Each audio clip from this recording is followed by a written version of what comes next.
अस्सलामु अलैकुम रहमतुल्लाहि बरकातुहू। साकिब शब प्रोडक्शन में आपका इस्तकबाल है और मैं हमेशा की तरह आप लोगों के लिए बेहतरीन से बेहतरीन मौज़ूआत पे वीडियो लेके आता हूँ। मेरे दूसरे चैनल को सब्सक्राइब कर लीजिए और इस पर भी किसानों का मसला शुरू होगा। भाई मैं दिल्ली गया था घूमने के और पॉलिटिकल दौरे के लिए, कुछ अच्छा इल्म हो जाए। कहते हैं कि जो दुनिया देखा होता है उसके अंदर तजुर्बे ज़्यादा होते हैं और अगर वो पढ़ा लिखा इंसान हो तो और तजुर्बे ज़्यादा होते हैं। अगर कोई जाहिल हो तो शायद के कम, क्योंकि मैंने कुरान की एक आयत बहुत अच्छे से पढ़ा हूँ कि इल्म वाला और अंधा दोनों जैसे नहीं हो सकते, इल्म वाला और ना इल्म एक जैसी नहीं हो सकते, और जाहिल और आंखें रखने वाला एक जैसे नहीं हो सकते। तो मैं आपसे एक बात कहना चाह रहा था। वहाँ पर एक मसला था पिरोली का। तो मैंने किसी से पूछा कि भाई पिरोली क्या मसला है? तो उसने कहा भाई किसान पिरोली जलाते उससे धुआं उठता है। तो मैंने कहा पिरोली क्या अलग रखा है, आखिर पिरोली है क्या ये तो बताइए। उसने कहा कि भाई जो फसल आप बोते हैं उसके काटने के बाद में जो कुछ भी बच जाता है वो पिरोली होता है। तो मैंने कहा सीधी तरह कहो ना कि फसल के बाक़ियात, यानी कि फाजिल चीज़ें। तो मेरा एक इल्तिमास है, इससे पहले भी मैंने इस पे से बनाया था वीडियो, लेकिन अभी ताज़ा डिमांड आ रही है दिल्ली में और दुनिया में, ऐसे मसाइल हैं। मैं तो फ़िलहाल महाराष्ट्र बुलढाना ज़िले में हूँ और मोतला बोराखड़ी विलेज में हूँ। तो पहली बात, पिरोली का मसला हल ईजी होगा। मेरे कुछ स्टेप्स को किसान खुद अपने ऊपर लागू कर ले, अपने ऊपर एक्सेप्ट कर ले, उसके बाद गवर्नमेंट उसे एक्सेप्ट करे, दिल्ली गवर्नमेंट। तो बहुत आसान है।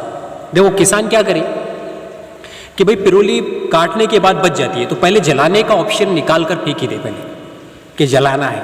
उससे अपने खेत में कोई अच्छी चीज़ बना ले, जैसे झूलता हुआ झूला बना ले, ऐसा कोई झूला बना ले किसी चीज़ का, या बैठने उठने के लिए कोई जगह बना ले, या फिर कोई खेत में कैबिन टाइप रूम बना ले जिसे आप रेस्ट हाउस कहते हैं, वो जानवरों के लिए बना ले या अपने लिए बना ले।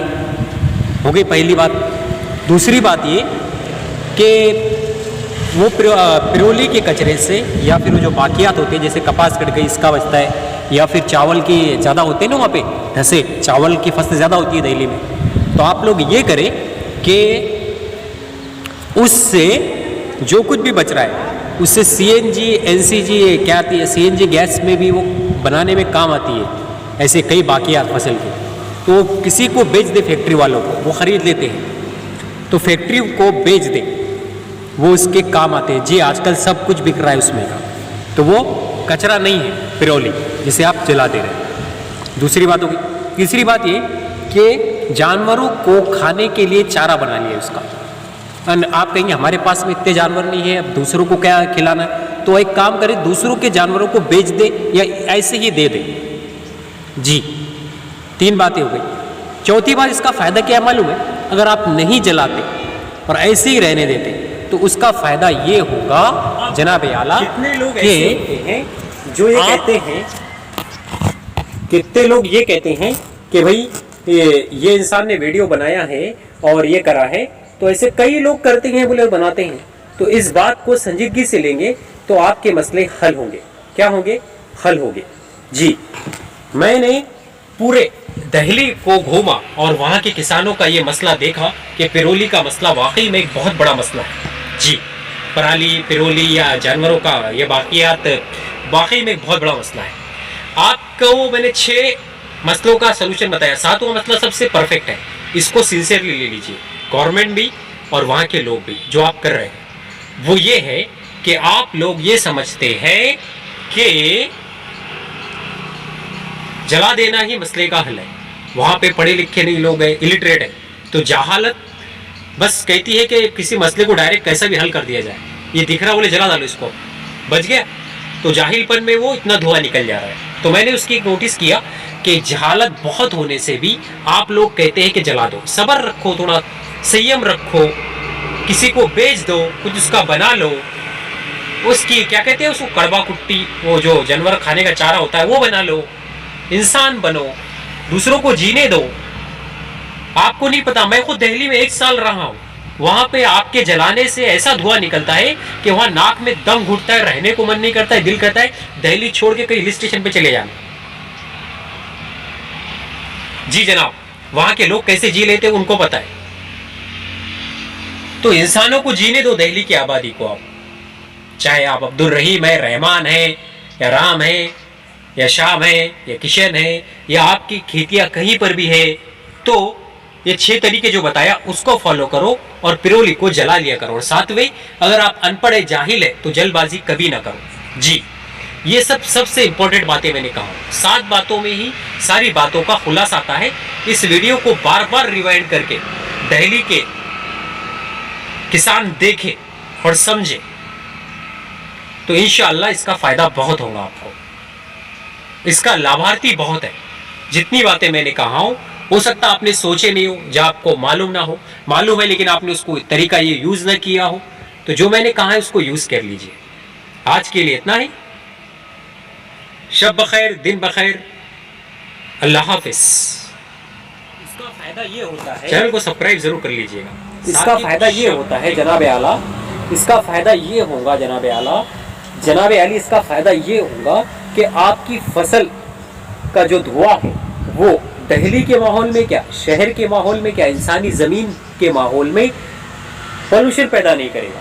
जी, और सबसे बड़ा मसला दिल्ली में यही पोल्यूशन क्या है, यही पोल्यूशन है। तो वो पोल्यूशन आपका ख़त्म हो जाएगा। क्या हो जाएगा? ख़त्म हो जाएगा। जी जनाब, उस पोल्यूशन को ख़त्म करने का सबसे सही तरीका ये है कि आप कभी भी कहीं पर भी ना जलाए, पिरोली को ना जलाए, ना बाक़ियात को जलाए। समझे मेरी बात को? जी, अब ये मसला दिल्ली के किसानों के लिए कहा गया मैंने। 4 सोल्यूशन कहा हूं मैंने, आप सुन लीजिए गौर से एक बार।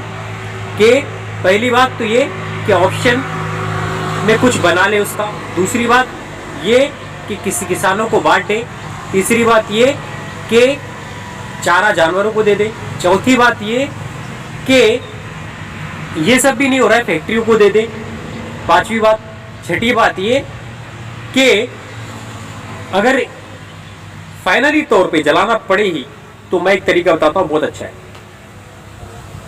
फतेह मक्का में जनाब मोहम्मद अरबी सल्लल्लाहु अलैहि वसल्लम ने जितने भी सहाबा कराम थे उनको अलग अलग चूल्हे जलाने के लिए कहा था। कितने चूल्हे जले थे? अलग अलग चूल्हे जले थे, जिससे मुसलमानों की जीत हुई थी, इंसानियत की जीत हुई थी। जो जुल्म कर रहे थे वो खत्म हो गए थे और इंसाफ पसंद आगे आए थे।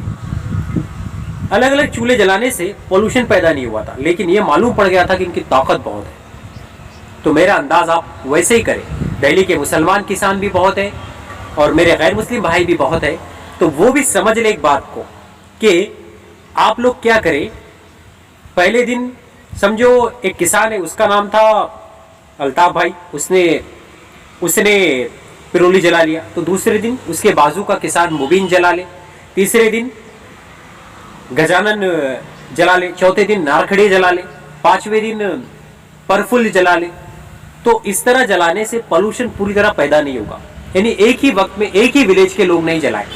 एक विलेज में 100 खेत है, तो पहले 3 दिनों में थोड़ा थोड़ा करके अलग अलग खेत वाले अलग अलग टाइम में जलाए। एक सुबह, एक दोपहर, एक शाम को। जैसे गोली कैसा लेते हैं आप, सुबह दोपहर शाम को, वैसा सुबह दोपहर और शाम इस तरह जलाए तो उसका धुआं नहीं उठेगा। और हवा, पानी, हवा और पूरी दिल्ली पोल्यूशन आमेज नहीं बनेगी। जी, यानी इस तरह उसको जलाओ कि उसका धुआं मालूम ना पड़े हवा में, नहीं के बराबर हो। 100% खेत है और आपके जलानी है पिरोली आज, तो उनको एक लिस्ट दे दो कि भाई आप 3 दिन में ये जलाएगा, उसके बाद ये जलाएगा, उसका नंबर दे दो कि अगले हफ्ते ये जलाएगा, उस दिन कोई नहीं जलाएगा, फिर अगले दिन वो जलाएगा। तो उससे मालूम भी नहीं पड़ेगा कि आपने कब जलाए और कब वो धुआं गायब हो गया। समझे बात को? यानी 100 में से 10 या 20% उसको नजर आएगा जला हुआ, और 100% आपका काम हो जाएगा। समझे?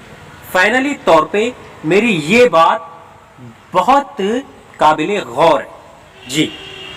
ये पिरोली का मसीहा किसान के तहत मैं दोबारा शुरू कर रहा हूं। एक रिक्वेस्ट है मेरी, अगर किसी ने मेरे चैनल सब्सक्राइब नहीं किया तो हर इंसान से मैं मिल नहीं सकता, इसके लिए मैं हाथ जोड़ता हूं कि हर इंसान मेरे से इज्जत का भूखा है कि वो मुझसे मिलेगा और सब्सक्राइब कराएगा।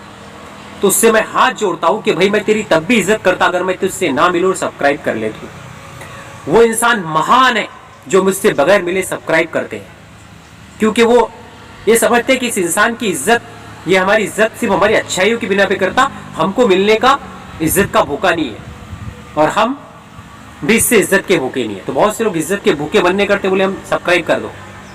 तो अल्लाह के वास्ते सब्सक्राइब खुद से कर लो। मैं इसका मतलब ये नहीं करो भी मत, सब्सक्राइब करो। तो इस तरीके से आप पिरोली को काबू में रख सकते हैं। समझे बात को? मैंने इसमें आपको 6 तरीके बताया हूं। 7वीं बात, थोड़ा सा ब्रेक ले लीजिए, मूड फ्रेश कर लीजिए, चाय पी लीजिए, ब्रश कर लीजिए, नहा लीजिए, आगे का बताता हूं।